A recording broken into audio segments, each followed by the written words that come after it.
Welcome to Saad Shah show. This is Saad and this is Shah. Hi. So, Shah, what have you got today for us? Today we are going to talk about 5 pillars of mental health.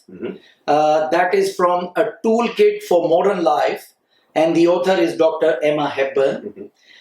What she is talking about in those 5 pillars of mental health, number 1 is connect.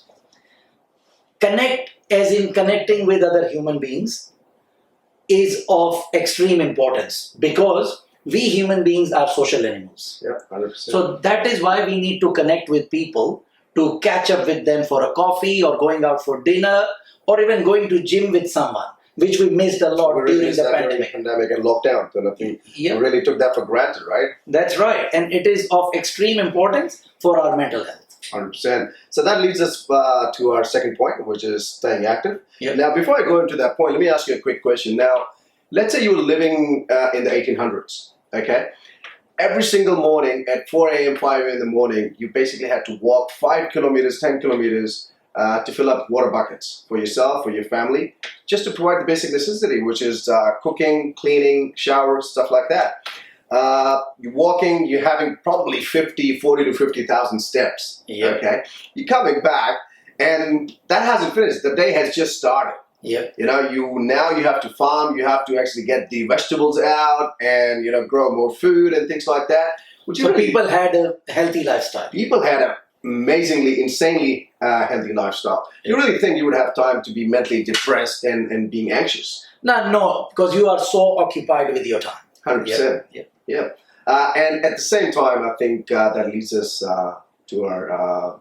One thing I would like to add there is that it's not just physically keeping yourself active and all that. Yes, like it could be just keeping your brain busy, your mind busy, playing chess, because it requires thinking. Board game with friends. And that's right, playing carom board and all this, which lots of people back home in India and Pakistan play. Ludo or card games, like using your brain. Or an educational video or a movie that can really teach you a lesson or something like that. Just to relax ourselves, I guess. That's right. Mentally, absolutely.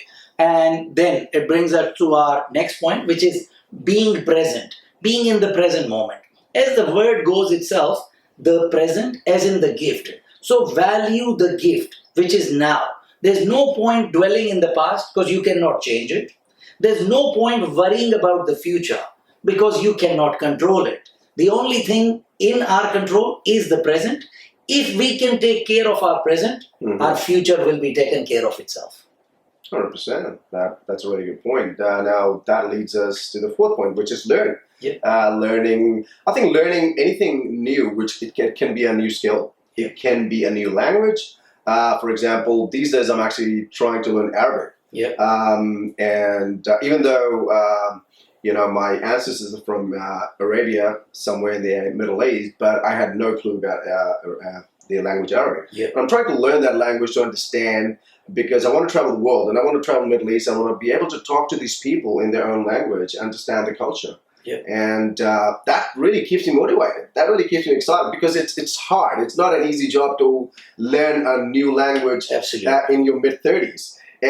But obviously, you know, utilizing my brain and trying to understand and grasp the language is definitely keeping me excited because I've got a goal in mind, which is in the next couple of years I'll be traveling. So, do you feel happy when you learn a new word or a new phrase? Well, 100% because I'm trying to actually implement that. As the other day I was talking to you over the phone and I went to that Iraqi... the Arab shop. You were ordering kebab in Arabic. And the other person looking at me, obviously he guessed it that it's not my native language, but he was able to actually respond to me and I was able to understand. That really got me excited. Wow.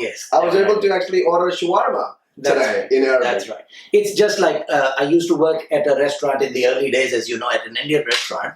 And one day, these local Aussie students from a uni came and all this, and they were talking in Urdu and Hindi. And that was wonderful, you know, to see that. So learning is a great pillar of mental health. The other thing I would like to add on that, quickly, is when I go to my mixed martial arts gym, I see people at the age of 50 and 60, they're trying to learn Brazilian Jiu-Jitsu.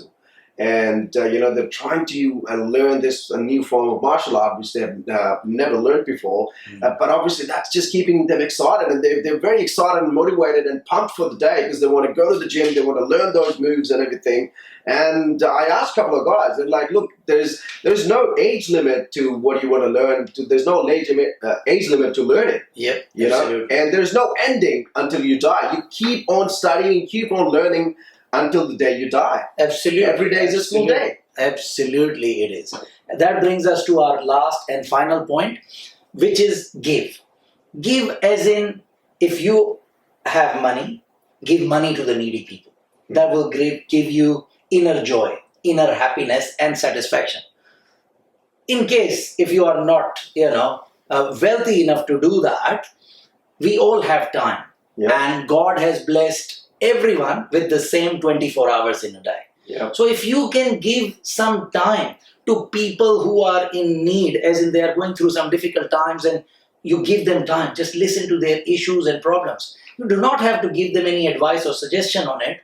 Just be there, listen to it, and that will give you happiness. Yeah, I was actually watching this documentary which was shot in 2018 and 2019 in Sydney, where there were old people that were depressed in living in a retirement village in aged care. Yep. And they brought actually very young children to interact with them on a daily basis. Yep. And they actually recorded their readings and everything, all the graphs of their excitement levels and things like that before and after. Yep. And every single person had their endorphins levels, their happy chemical levels were actually growing every single day because they were trying to interact and they were trying to live in the life of the young kid, which obviously had no worries and no concerns and no issues at all. The other thing I would like to add on that is obviously reaching out. When you reach out to people for help, they may not need it. For example, you're driving on a highway, you see someone, car broken down, and you just stop by and you're just getting out of the car. Maybe the other person has already called the roadside assistance and they may not need your help. But just getting out of the car and asking, can I really help you out, would actually mean the world for them on that particular day, right? And obviously that's giving back, and that's obviously giving back to the community, giving back to the people that you share the world with. I think that really concludes our show for today. I would really love if you could just quickly go through the 5 points, Shah. Just instead of going through the 5 points, what I think is, because people have listened to it, I'll summarize it quickly. Connecting with other people, staying fit and active, both physically and mentally, and being in the present moment, learning a new skill, a new language or whatever, and then giving. What I want to say is, if this knowledge we have shared, if you are not going to transform into action, it's useless. So try putting at least one out of these pillars into your life and see the difference for yourself. Beautiful. That really, really meant a lot for myself as obviously as sharing the show with you. Yeah, I thoroughly enjoyed the conversation. We really enjoyed that, Shah. Thank you so much, guys. Thank you so much for your time. Thank you for watching our channel. We would really appreciate it if you could actually like this and subscribe and share it with your loved ones. Thank you so much, and we'll see you soon. Thank you very much.